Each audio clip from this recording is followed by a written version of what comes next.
नमस्कार, मैं हूं रवीश कुमार। गाजा सिटी एक बार फिर इस नाम के साथ खबरों में वह तस्वीरें लौट आई हैं जिनमें धूल के बादल हैं, टूटे मकानों के बीच रोते बिलखते लोग हैं और बचाव कर्मी मलबे से लाशें निकाल रहे हैं। इस बार चर्चा है इजराइल के उस कथित कब्जा प्लान की, जो सिर्फ एक सैन्य कार्रवाई नहीं बल्कि पूरे क्षेत्र की राजनीति को हिला सकता है। दोस्तों, बताएंगे हम आपको सब कुछ इस वीडियो में आगे विस्तार से, लेकिन उससे पहले आपको ये वीडियो बिल्कुल अंत तक देखना होगा। वीडियो शुरू करने से पहले आपसे हमारी एक छोटी सी अपील है, वीडियो को लाइक और शेयर कर दीजिए, चैनल को सब्सक्राइब करके घंटी ज़रूर दबा लीजिए और आप हमारी ये वीडियो कहाँ से देख रहे हैं वीडियो के नीचे कमेंट सेक्शन में ज़रूर लिखें। खबर आई कि गाजा सिटी पर कब्जे की योजना सामने आते ही कई मुस्लिम देशों में नाराज़गी की लहर दौड़ गई। तुर्की, ईरान, कतर और यहाँ तक कि इंडोनेशिया तक सबने एक ही स्वर में चेतावनी दी।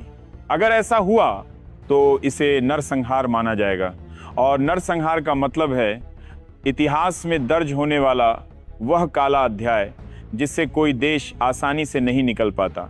अब सोचिए, ये सिर्फ इमारतों पे कब्जा नहीं है, ये एक आबादी पे कब्जा है। लाखों लोग जिनके पास घर नहीं, बिजली नहीं, पीने का पानी नहीं, और अब शायद उनके पास अपनी जमीन भी न बचे। संयुक्त राष्ट्र पहले ही चेतावनी दे चुका है कि गाजा में हालात मानवीय आपदा की आखिरी सीमा पर पहुंच चुके हैं, लेकिन लगता है युद्ध की भाषा में मानवीय शब्द सबसे पहले मारा जाता है। इधर मुस्लिम देशों की नाराजगी सिर्फ बयानबाजी तक सीमित नहीं है, कूटनीतिक हलचलें तेज हैं, इमरजेंसी बैठकें बुलाई जा रही हैं और तेल व व्यापार के हथियार को लेकर दबाव बढ़ाने की तैयारी है। लेकिन क्या ये चेतावनियां युद्ध रोक पाएंगी, या फिर ये वही कहानी होगी जिसमें बड़ी बड़ी बातें कागज पर रह जाती हैं और जमीन पर सिर्फ टैंक और मिसाइलें चलती हैं? इजराइल की तरफ से कहा गया है कि ये उसकी सुरक्षा जरूरत है। सवाल है, क्या किसी की सुरक्षा किसी और के अस्तित्व की कीमत पर खरीदी जा सकती है? इतिहास के पन्नों में कब्जा करने वाले हमेशा ये सोचते हैं कि उनकी कहानी सही है, लेकिन पीढ़ियों बाद वही कहानी अदालत में नहीं, इंसाफ के तराजू पर तौली जाती है। गाजा सिटी पर कब्जे की खबर जैसे ही आई, कई मुस्लिम देशों ने एक सुर में चेतावनी दे डाली, अगर ऐसा हुआ तो इसे नरसंहार माना जाएगा। ये चेतावनी सिर्फ शब्द नहीं बल्कि उन चेहरों की छाया है जिनकी आंखों में धूल और आंसू एक साथ चिपके हुए हैं। इजराइल का दावा है कि ये सुरक्षा अभियान है, लेकिन सवाल ये है, क्या किसी शहर पर कब्जा करने से सुरक्षा आती है या फिर नफरत का पहाड़ और ऊंचा हो जाता है? मुस्लिम देशों ने साफ कहा, अगर गाजा सिटी को तोपों और टैंकों के नीचे दबाने की कोशिश हुई तो नतीजे भयानक होंगे। सऊदी अरब, तुर्की, ईरान सबने इशारा किया कि ये मुद्दा सिर्फ गाजा का नहीं बल्कि पूरी उम्मत का है। गाजा के लोग आज भी मलबे के बीच से अपने बच्चों की कापियां, तस्वीरें और कभी कभी उनके छोटे छोटे जूते निकाल रहे हैं। लेकिन अंतर्राष्ट्रीय मंचों पर बहस अभी भी सैन्य रणनीति और सीमा सुरक्षा की है। संयुक्त राष्ट्र में बयान पढ़े जा रहे हैं, लेकिन जमीन पर बयान नहीं, बम गिर रहे हैं। और इतिहास गवाह है, किसी शहर को मिटाने से उसका किस्सा नहीं मिटता बल्कि वो और गूंजने लगता है। गाजा सिटी पर कब्जा सिर्फ एक सैन्य ऑपरेशन नहीं होगा बल्कि आने वाले वर्षों की नई दुश्मनी का बीज होगा, और ये बीज जमीन में नहीं, लोगों के दिलों में बोया जाएगा। उधर दूसरी तरफ दुनिया की राजनीति में बयान और सौदे दोनों अक्सर एक दूसरे के विपरीत होते हैं, और गाजा के मसले पर मिस्र की भूमिका इसका ताजा उदाहरण है। पिछले कई महीनों से मिस्र गाजा के लोगों की हमदर्दी का झंडा उठाए हुए था। टीवी स्क्रीन पर बयान, प्रेस कॉन्फ्रेंस में चिंता और सीमाओं पर राहत सामग्री की तस्वीरें, सब कुछ मानो यही जताने के लिए कि काहिरा गाजा का सबसे बड़ा सहारा है।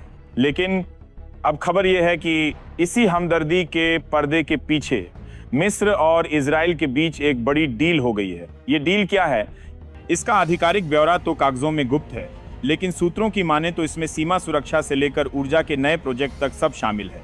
यानी एक तरफ कैमरों के सामने मिस्र के नेता इजराइल की नीतियों की आलोचना करते हैं, वहीं बंद दरवाजों के भीतर दोनों देशों के बीच कारोबार और सुरक्षा सहयोग का ग्राफ ऊपर चढ़ रहा है। गाजा के लोग आज भी बिजली, पानी और दवाइयों के लिए जूझ रहे हैं, लेकिन इन सौदों में उनकी प्राथमिकता कहां है, ये सवाल मिस्र से कोई पूछ नहीं रहा, क्योंकि जो सवाल सत्ता को असहज करें उन्हें अंतर्राष्ट्रीय मंचों पर अक्सर चुप्पी की चादर में लपेट दिया जाता है।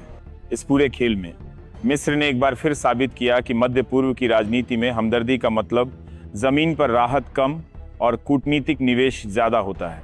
मगर असली कीमत कौन चुका रहा है? गाजा का वो बच्चा जो आज भी सोचता है कि सीमा के उस पार से आने वाला अगला ट्रक उसके लिए दवाई लेकर आएगा, या फिर सिर्फ एक नया समझौता जो हमेशा गाजा के लोगों के साथ खड़े होने का दावा करता रहा है, जिसकी सरहदें और बयान दोनों ही फिलिस्तीन की हमदर्दी में लिपटे हुए नजर आते थे, लेकिन असली खेल पर्दे के पीछे हो रहा था। गाजा के लिए आंसू बहाने वाला मिस्र, वही मिस्र चुपचाप इजराइल के साथ एक बड़ी डील कर चुका है। अब सवाल ये उठता है, क्या ये हमदर्दी थी या सिर्फ एक स्क्रिप्टेड नाटक? कायरा में बैठकर मिस्र की सरकार दुनिया को संदेश देती रही, हम फिलिस्तीन के साथ हैं, हम गाजा के साथ हैं। मगर उसी वक्त मीटिंग रूम के बंद दरवाजों के पीछे इजराइल के साथ आर्थिक और सुरक्षा समझौते की स्याही सूख रही थी। ये डील क्या है? अंदर की खबर ये कहती है कि इसमें सीमा सुरक्षा, गैस सप्लाई और व्यापारिक रास्तों के विस्तार का समझौता शामिल है। मतलब गाजा के बॉर्डर पर तो सख्ती होगी, लेकिन तेल और पैसा दोनों ही आराम से आए जाएंगे।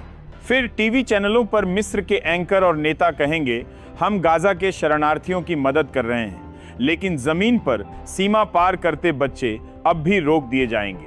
और इधर इजराइल को मिलेगा नया बिजनेस पार्टनर जो उसके साथ फोटो खिंचवाने में भी गुरेज नहीं करेगा। असल में ये डील सिर्फ कागज पर नहीं है, ये उस हकीकत की मुहर है कि अब क्षेत्र की राजनीति सिर्फ हमदर्दी और नफरत के नारों से नहीं, बल्कि गैस पाइपलाइन, सुरक्षा ठेकों और डॉलर की गिनती से चल रही है। गाजा के लिए मिस्र का दर्द अब एक राजनीतिक स्क्रिप्ट है जिसकी प्रैक्टिस टीवी स्टूडियो में होती है और जिसका असली क्लाइमैक्स साइनिंग सेरेमनी में होता है, जहां बैकग्राउंड में गाजा के मलबे का शोर नहीं बल्कि बिजनेस डील की ताली बज रही होती है।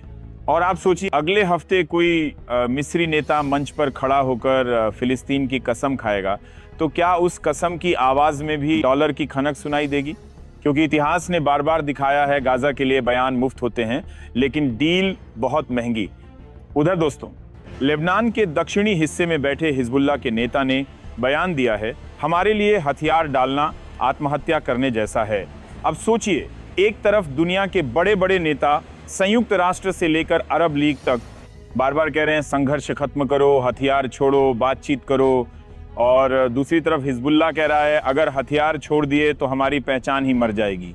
असल में ये बयान सिर्फ एक राजनीतिक ऐलान नहीं है, ये एक तरह का संदेश है अपने समर्थकों को, अपने दुश्मनों को और उन ताकतों को जो इस पूरे वेस्ट एशिया के भूगोल और राजनीति को अपनी जेब में रखना चाहती हैं।